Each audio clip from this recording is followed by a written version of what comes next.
Way back in the 4th century, a thinker named Gregory of Nyssa gave us this incredible way to understand the battles we all fight inside our own heads. It's an ancient idea, but you'll see it feels surprisingly modern. So in this explainer, we're going to break it all down. I mean, you know that feeling, right? It's like you're at war with yourself.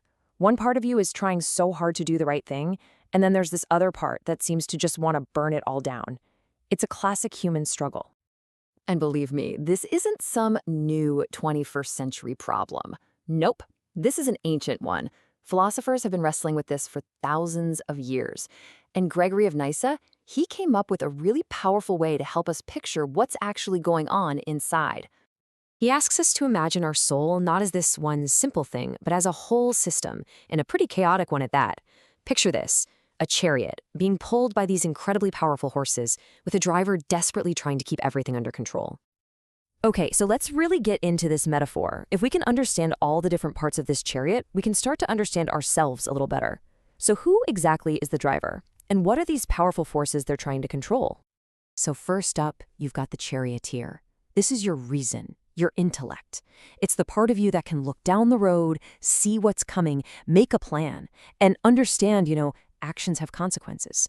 This is the part that is supposed to be holding the reins. And the horses? Well, they're the raw power, our passions, and they're split right down the middle. On one side, you have this noble horse. It's spirited, it's ambitious, and it wants to pull towards what's good. It listens to the charioteer. But then, you've got the other one, the unruly horse.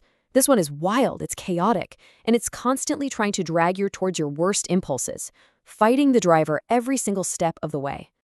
And this right here, this is the heart of the conflict, because according to this whole analogy, our entire life's journey is just this constant daily struggle for control over that wild, unruly horse. And listen to how Gregory himself describes what happens when we fail. It is a terrifying picture.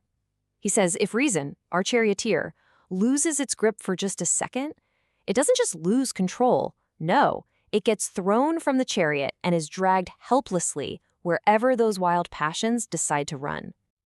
Yeah, when you read the original text, it's actually a pretty violent image. Reason becomes a victim of its own vehicle, a prisoner to the very forces it was supposed to be guiding.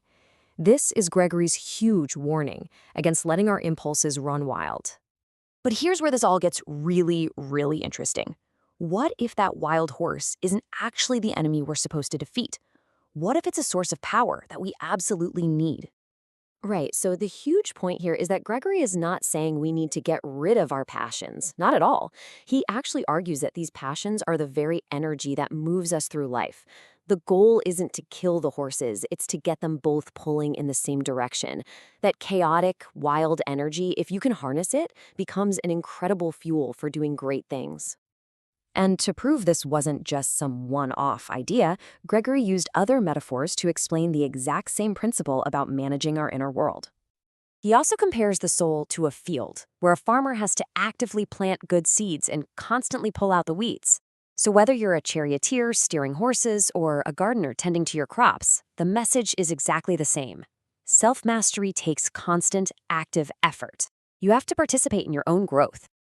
So this is all great, but how do we actually apply this ancient wisdom today? How do we become better charioteers of our own souls? Well, Gregory's metaphor basically gives us a 4-step guide. First, you just have to acknowledge that the two horses are real, that this conflict exists inside you. Second, you have to consciously work to strengthen your reason, your charioteer, so it can get a firm grip on those reins. Third, you have to actively steer. That means making small, daily choices that guide those passions. And finally, you give them a destination, a goal that's actually worthy of all that incredible energy. And really, that's the beautiful takeaway here. This isn't about becoming some cold, passionless robot living a life of pure logic. It's about living an integrated life, where the awesome power of our emotions is harnessed by the wisdom of our reason, all of it working together to pull us toward a good, meaningful life. So we'll leave you with a simple but pretty profound question to think about. In the chariot of your own soul, who is really holding the reins?